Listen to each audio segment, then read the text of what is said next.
Hello guys, आप सब अच्छे होंगे और मस्त होंगे। तो आज मैं आपको मोड 36 या DSSB का पब्लिक हेल्थ नर्सिंग का 27 जुलाई का फर्स्ट शिफ्ट का पेपर करवा दूँ। तो देखो, पहला क्वेश्चन क्या बोल रहा है कि एक नुस्खे में 2/3 कप चीनी की आवश्यकता होती है। मतलब एक नुस्खा बनाने में 2/3 चीनी की आवश्यकता होती है।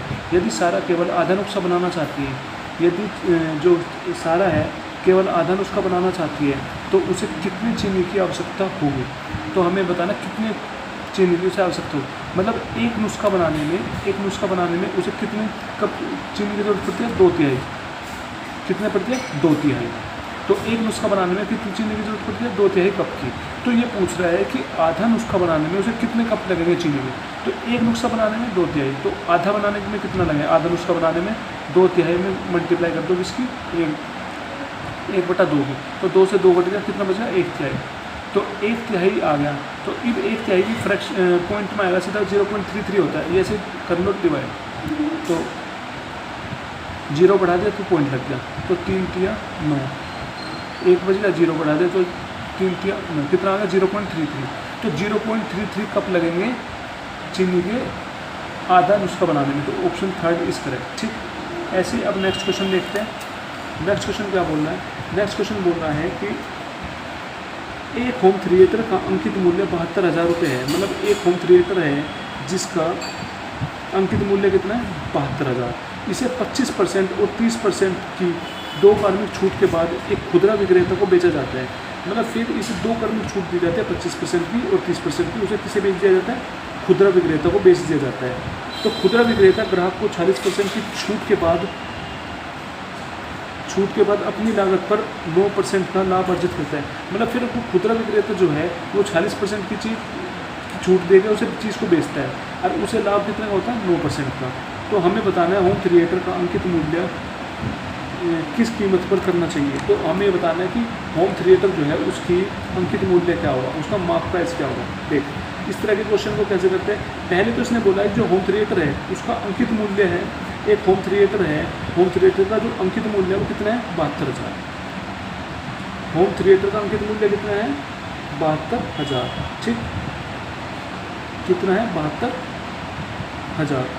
ठीक, तो फिर उसने बोला है कि 72,000 जब अंकित मूल्य है तो इस पे फिर 25% और 30% 2 कार्मिक छूट दी जाती है। 2% छूट दी जाती है तो खुदरा विक्रेता को बेचा जाता है। तो मतलब कि 72,000 पर 25% और 30% की 2 छूट देंगे। तो छूट देने के बाद जो बचेगा तो वो उतने में बेचे किसी खुदरा विक्रेता को। तो खुदरा विक्रेता को बेच दिया, तो जब उसे बेच दिया तो उसके लिए अब वो क्या बन गई? क्रय मूल्य बन गया। उसके लिए क्या बन गई? वो कॉस्ट प्राइस। अब उस कॉस्ट प्राइस जो उसके लिए कॉस्ट प्राइस बन गई, वो खुदरा विक्रेता फिर उस पर देता है 40% की छूट। तो 40% की छूट देने के बाद 40% की छूट देने के बाद जो बेचेगा वो जितने में बेचेगा उसे कितने का लाभ होता है? 9% का लाभ होता है। ठीक, तो हमें ये बताना है तो उसे होम थिएटर का अंकित मूल्य किस कीमत पर करना चाहिए। तो हमें ये पूछ रहा है एडवर्टाइज शुड ही लिस्ट। तो हमसे ये पूछ रहा है अगर उसे 9% कल अर्जित लाभ हुआ है और 40% डिस्काउंट दिया खुदरा विक्रेता ने, तो अंकित मूल्य कितना होगा? अंकित मूल्य कितना होगा उस पर? अब कैसे निकालते हैं? पहले देख, पहले कितने में उसका अंकित मूल्य कितना? 72,000। कितना है? 72,000। ठीक, तो 72,000 अंकित मूल्य है तो उसमें 25% की छूट दे दी। कितने की छूट दे दी? 25% की छूट दिया। तो 100 में से 25% की छूट दे दी तो उसने बेची कितने में? 75 में। तो मैं लिख सकता हूँ 75/100 लिख सकता हूँ, 75/100। फिर इसने कौन कितना दिया? 30% की छूट दी। तो 30% का मतलब होता है 30%, 100 में से 30 की छूट दी तो कितने में बेची होगी? 70 में। तो 70/100। तो मतलब ये हमारा अंकित मूल्य है। अंकित मूल्य में 2 छूट दे दी तो ये हमारा क्या बन गया? ये हमारा बन गया, मतलब हमने इस चीज़ को इतने में बेची होगी। ठीक है, इतने में बेची होगी खुदरा विक्रेता को। ठीक, किसको? खुदरा विक्रेता को। तो यहाँ पे ये होगा किसको मिली? खुदरा विक्रेता को। ठीक, किसको मिली? खुदरा विक्रेता को। तो जो ये चीज़ बेचे कितने बन जाएगी? 2 0 से 2 0 खत्म, 1 0 से 1 0 खत्म और 1 0 से 1 0 खत्म। इसको मल्टीप्लाई करेंगे, मल्टीप्लाई करके क्या आ जाएगा हमारे पास? 37,800। ठीक, कितना आ गया? 37,800।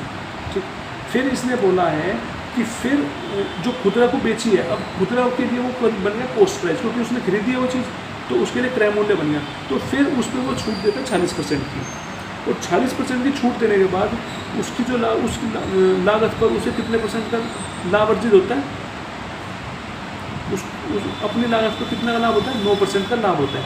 जब भी इस टाइप का क्वेश्चन आए कि उसे छूट मिल रही है, फिर छूट के बाद उसे लागत मतलब उसे प्रॉफिट हो रहा है, तो एक फॉर्मूला होता है, सीधे लगा दें, cost price upon mark price, मतलब क्रय मूल्य अपॉन में अंकित प्राइस किसके बराबर होगा, 100 माइनस डिस्काउंट, मतलब 100 माइनस छूट, और 100 प्लस प्रॉफिट, 100 प्लस लाभ। ठीक है, क्योंकि इसमें दोनों चीज़ दे रखी है, जो खुदरा मूल्य है उस पर 40% की छूट भी हो रही है, और फिर उस पर लाभ भी हो रहा है। तो छूट और लाभ वाला जब एक साथ चीज़ होती है, तो ये वाला सीधा फॉर्मूला लगा दें। ठीक है, कैसे सोल्व करेंगे, 100 माइनस डिस्काउंट कितना मिल रहा है, छूट कितनी मिल रही है, 40 की, 100 माइनस 40 अपॉन 100 प्लस डिस्काउंट कितना मिल रहा है, प्लस 9 का, क्या बन गया हमारे पास, बन गया 54 अपॉन 109।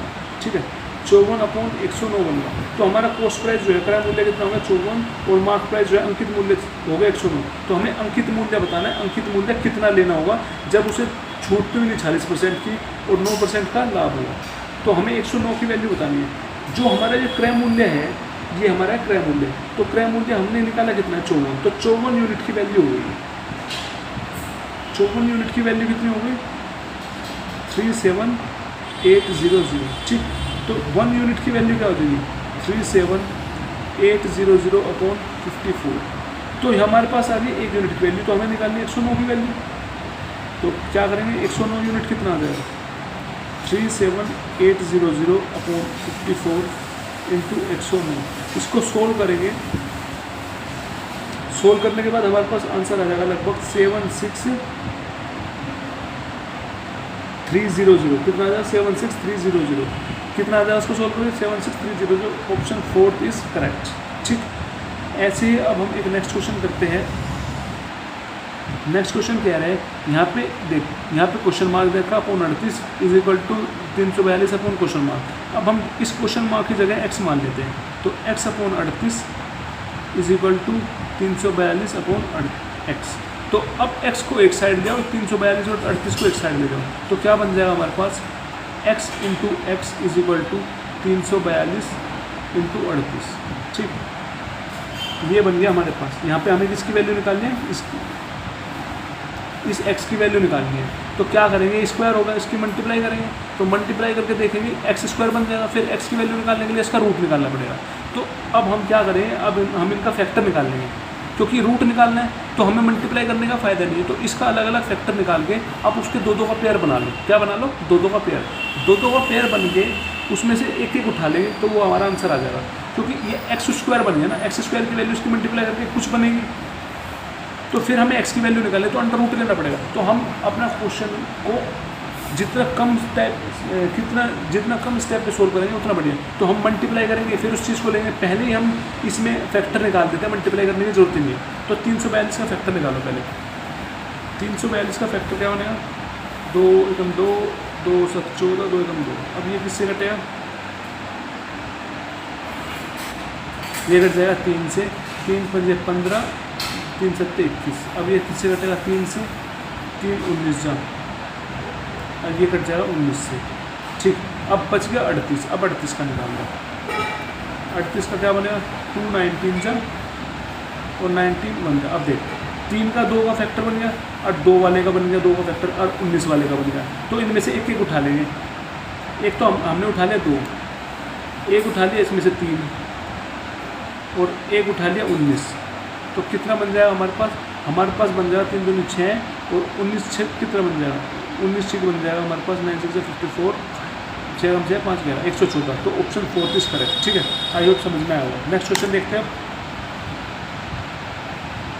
नेक्स्ट क्वेश्चन बोल रहा है कि ए पाइप एक टैंक को 21 घंटे में भर सकता है। एक पाइप है, एक टैंक को कितने घंटे में भर सकता है, 21 घंटे में। और एक अन्य पाइप भरे हुए टैंक को 28 घंटे में खाली कर सकता है। और दूसरा पाइप है, वो भरे हुए टैंक को 28 घंटे में खाली कर सकते हैं। तो यदि दोनों पाइप को एक साथ खोल दिया जाए, अगर इन्होंने पाइप को एक साथ खोल दिया, तो कितने समय में कितने समय में टंकी भर दें। अब एक चीज़ पहला पाइप है, पहला पाइप 21 घंटे में उस चीज़ को भर रहा है। एक दूसरा पाइप है, उस चीज़ को 28 घंटे में खाली करना है। ठीक है, 28 घंटे में खाली कर रहा है, इसलिए हमने माइनस लिया। अब हम इसका अगर एलसीएम ले लेंगे तो हमें पता चल जाएगा टोटल वर्क कितना है। अब हमने ले लिया इसका एलसीएम कितना आ जाएगा 21 और 28 का।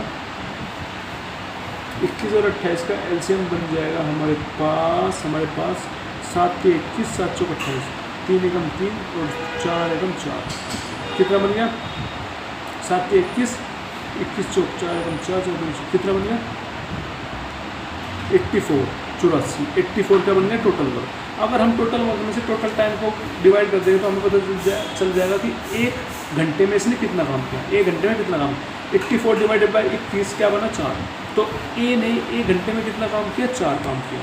और 84 डिवाइडेड बाई 28 क्या बन गया 3 माइनस का 3, मतलब बी ने कितना पानी कम किया 1 घंटे में 3 यूनिट पानी कम किया। तो फिर इसने बोला दोनों ने एक साथ काम शुरू किया। तो जब दोनों ने एक साथ काम शुरू किया तो दोनों ने मिलकर 1 घंटे में कितना काम किया। 1 घंटे में ए ने किया 4 काम और बी ने जो है 1 घंटे में कितना काम किया -3। तो 4 - 3 क्या बन गया 1। तो दोनों ने मिलकर 1 घंटे में कितना काम किया 1। तो हमें पूछ रहा है टोटल टाइम कितना हो, मतलब कितने टाइम में टंकी भर देंगे। जब भी टाइम पूछे टोटल वर्क ऊपर अपोन में 1 घंटे का काम नीचे। टोटल वर्क 84 अपोन में 1 घंटे का काम कितना 1। तो कितना आ गया आंसर 84, ऑप्शन 4 इज करेक्ट। ठीक, अब नेक्स्ट क्वेश्चन देखते हैं। नेक्स्ट क्वेश्चन क्या बोल रहा है,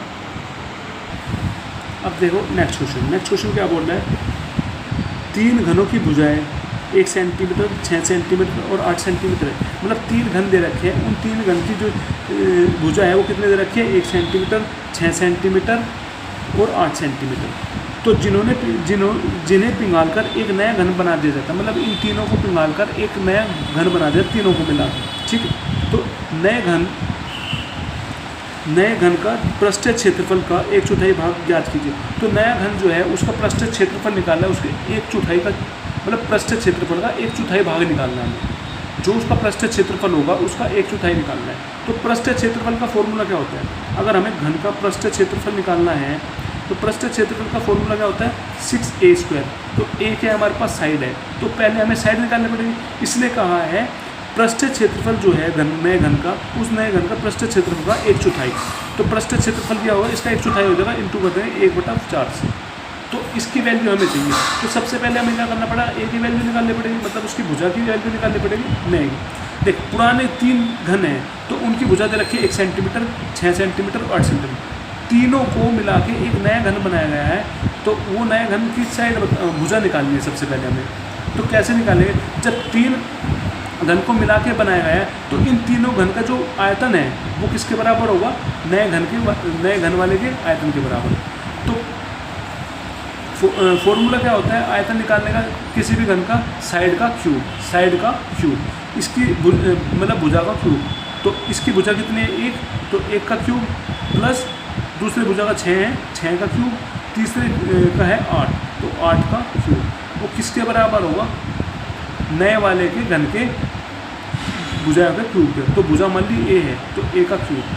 तो अब हमें सोल्व करेंगे, a का क्यूब बनेगा 1 और 6 का क्यूब बनेगा 216 और 8 का क्यूब बनेगा 8 × 8 = 64, 8 × 32, अच्छे लगे 3, 8 × 48, 3 × 512।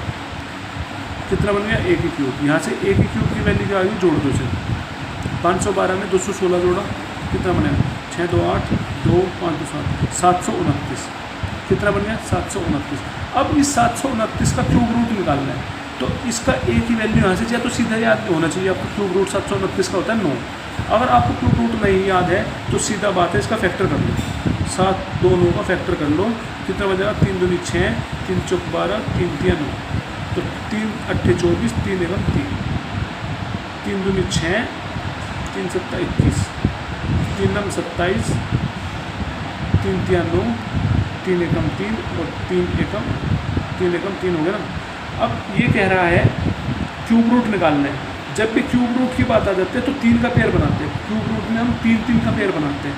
तो 3 का पेयर बना लो, ये 3 का एक पेयर बन गया, एक 3 का ये पेयर। इनमें से एक उठा लेंगे, इसमें से एक उठा लिया 3, ठीक, इसमें से उठा लिया एक 3 और इसमें से एक उठा लिया 3, तो 3 3 9 बन गया। तो a की वैल्यू बन गई 9। अब इसमें उठा के रखे तो आंसर निकल जाएगा 6 × 1 a² है तो 9 × 9 × 1/4। अब इसे सोल्व कर दो, 2 दूनी 4, 2 तिया 6, तो कितना बन जाएगा 9 9 81, 81 इंटू 3 अपॉन 2 कितना बन गया 3 3 3 3 8 24, 243/2।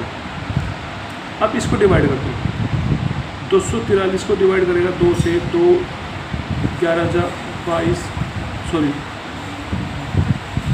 2 एकम 2 कट गया, 2 दूनी 4 कट गया, तो 3 बच गया ना, 2 एकम 2, 1 बचा, पॉइंट लग गया 0 बढ़ते ही, तो 5, तो 121.5 सेंटीमीटर। कौन सा ऑप्शन में? थर्ड ऑप्शन में, ऑप्शन थर्ड इज करेक्ट। ठीक, ऐसे नेक्स्ट क्वेश्चन देखते हैं। नेक्स्ट क्वेश्चन क्या बोल रहा है? नेक्स्ट क्वेश्चन बोल रहा है हमें क्या निकालना है, ये ब्रैकेट दे रखा है, इस ब्रैकेट के अंदर दे रखा है हमें क्या, ये ब्रैकेट हमें दे रखा है, इस ब्रैकेट के अंदर दे रखा है 14 इंटू 5 इंटू में है 5 divided by 5 into 18 minus 11 upon 7। अब मैंने क्या बताया, इसमें लगेगा बोर्ड मास। बोर्ड मास में सबसे पहले जो ब्रैकेट में चीज़ें होती है उसको सोल्व कर लो। सबसे पहले ब्रैकेट, मतलब ब्रैकेट के अंदर ब्रैकेट है तो ब्रैकेट वाले सोल्व करो। 14 की मल्टीप्लाई 5 में करो, क्या बन जाएगा, ये बन जाएगा 70 इंटू ये वाला ब्रैकेट सोल्व करो 5 डिवाइडेड बाय, ये ब्रैकेट के अंदर ब्रैकेट है पहले से सोल्व करो, 5 डिवाइडेड बाय 5 इंटू 18 में से 11 गए 7 बचे, 7 अपॉन 7। ठीक, तो अब क्या करेंगे, 70 इंटू 5 डिवाइडेड बाय 5 इंटू 7 से गया 7, 1 बच गया। ठीक, तो यहाँ से क्या बन गया 70 इंटू 5 डिवाइडेड बाय 5, तो 70 इंटू 5 को डिवाइड करेंगे, क्या बना 70 इंटू 5 डिवाइडेड बाय 5 को डिवाइड करेंगे 5 से कितना बनेगा 1, तो 70 इंटू 1 कितने बनेगा 70, तो ऑप्शन थर्ड इज करेक्ट। ठीक, अब देखो नेक्स्ट क्वेश्चन। नेक्स्ट क्वेश्चन क्या बोल रहे हैं, 4 लाख की राशि पर 2.5 वर्ष के लिए 20% वार्षिक चक्रवृद्धि ब्याज पर कुल राशि क्या होगी। मतलब 4 लाख दे रखा है, उस 4 लाख राशि पर 2.5 वर्ष के अंदर कितना चक्रवृद्धि ब्याज लगा, कितने परसेंट, 20%। तो हमें उसमें कुल राशि बतानी है। क्या बतानी है, कुल राशि। कुल राशि मतलब मिश्र धन बताना है। क्या बताना है, मिश्र धन, मतलब अमाउंट की वैल्यू निकालनी है। अब देखो रेट कितना दे रखा है, रेट दे रखा है 20%, तो 20% का फ्रैक्शन क्या होगा। इसने क्वेश्चन में ये बोला है कि कितनी राशि दे रखी है, 4 लाख राशि दे रखी है, 2.5 साल के लिए राशि दे रखी है और 20% रेट है, और जो वो रेट है वो क्या है, अर्धवार्षिक रूप से है, मतलब कंपाउंडेड हाफ ईयरली है। तो हमें जब कंपाउंडेड हाफ ईयरली तो हमें अमाउंट बतानी है, अमाउंट मतलब मिश्र धन बताना है। जब भी मैंने क्या बताया, जब भी कंपाउंडेड हाफ ईयरली हो या आर्थिक वर्ष ब्याज, चक्रवर्ती ब्याज जो है अर्धवार्षिक रूप हो, तो जो रेट है वो आधा हो जाता है। रेट कितना है, 20%। 20% का मतलब है 2 से डिवाइड कर दो 10% रह गया। अब जो हमारा टाइम है वो टाइम डबल हो जाता है, 2.5 का डबल करेंगे 5, 2.5 को डबल करेंगे क्या बन गया 5।